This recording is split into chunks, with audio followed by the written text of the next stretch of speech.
Welcome to Crash Course History. I'm Kalina Medeiros, and today we'll be discussing the Iran-Iraq War.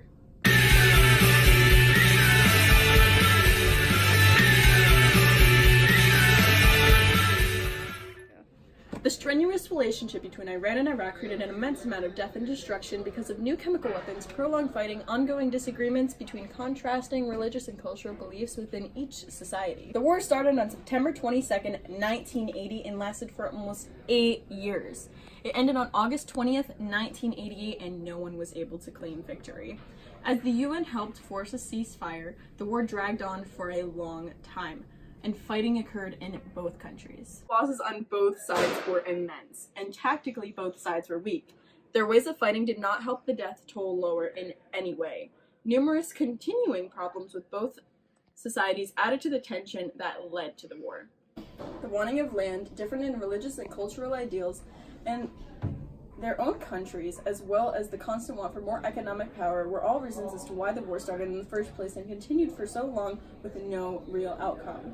So, the real question is, what actually caused this war? The Iranian Revolution, in many cases, was the trigger for the Iran-Iraq War. It started in around 1953 when the Iranian government was overthrown with the help of the United States.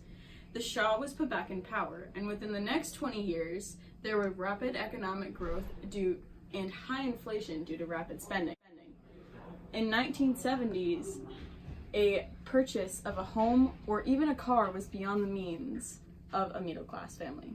The Shah's regime was very violent and had over 4,000 secret agents that made up a secret police force called the Savak.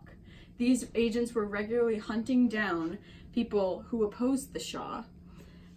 By 1978, Shia religious leaders had organized protests against the Sunni-controlled government, and as time went on, these protests became more and more violent.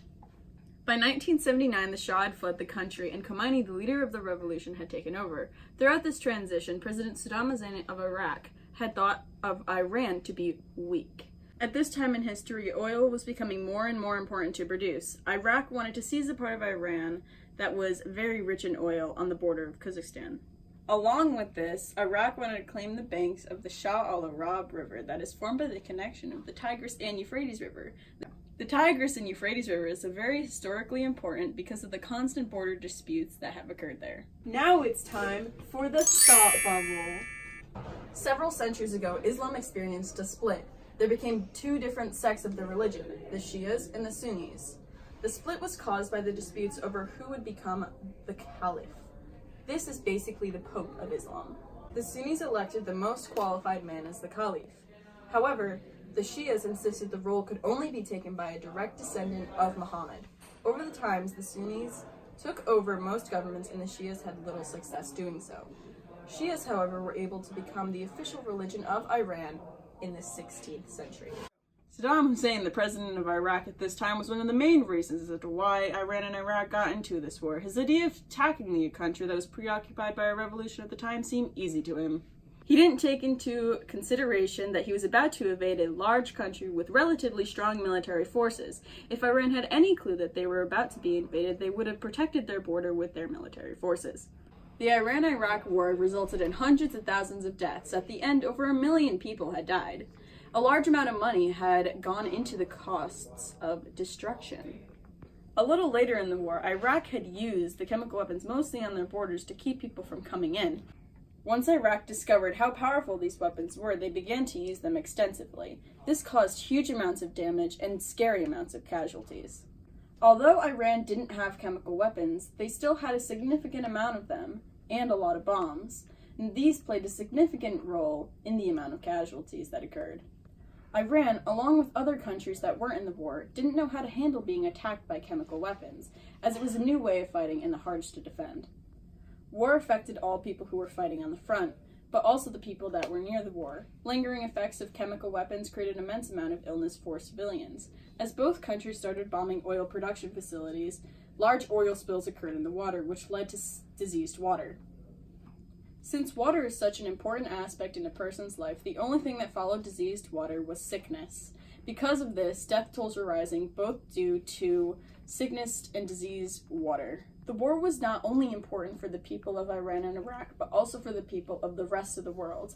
As many of you know, the Middle East was just shaken by the war, and many repercussions still exist today. Alliances shifted and changed throughout the world during this time. The United Nations was greatly involved in helping the end of the war.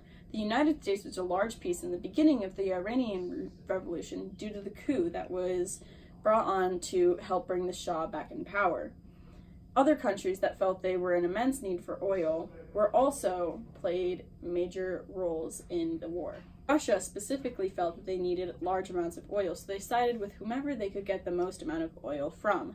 All of these things affected the outcome of the alliances, relationships between other countries all around the world. The year is now 1988. The war has been going on for almost 8 years, and the death tolls just keep rising. The fighting is going back and forth, and surrounding countries are trying to help fix the issues between the Iraqis and Iranians. The United Nations Iran-Iraq Military Observer Group was in charge of trying to resolve the issues at this time. The group was established during the war and withdrew as the war ended. July of 1988 was the ultimate change in the war. Specifically, the United Nations Security Resolution 598, Islamic Republic of Iran, that was written at this time. This was the end of the war, a stalemate, no one able to claim victory. A war fought for 8 long years ended with both countries with immense losses. The war was now dragging on.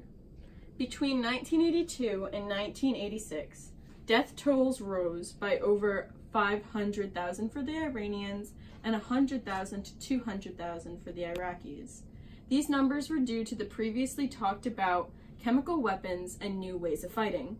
These caused more death and destruction through not only people fighting, but also civilians around where the fighting was occurring. Both sides' tactics were very poor. The ways each military went into battle only led to people getting hurt in the end. The poor tactics were a constant problem throughout the entire war, and at this point, the war needed to come to an end. Now it's time for the open letter.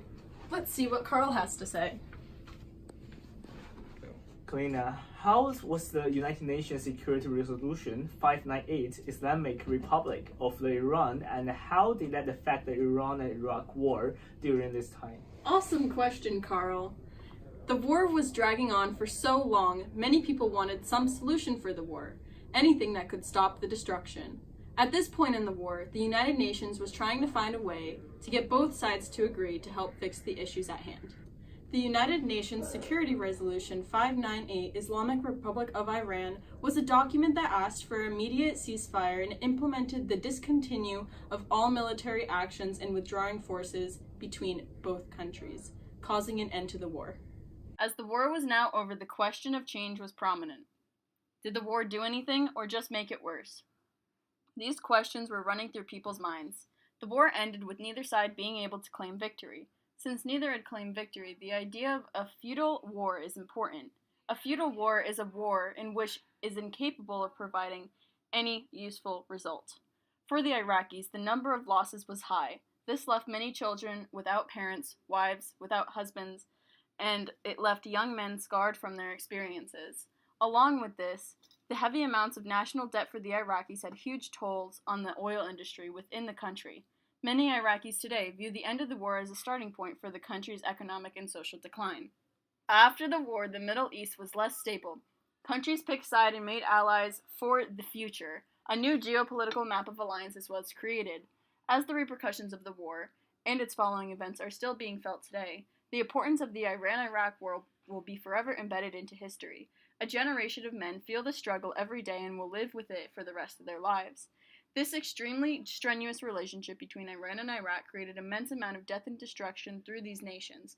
Chemical weapons prolonged the fighting, and the created ongoing disagreements that were based upon different religious and cultural beliefs between these countries. Thank you for following along. As always, I hope you learned something new, and don't forget to subscribe, comment down below, give it a big thumbs up. For more information on the Iran-Iraq war, check out these sites down below.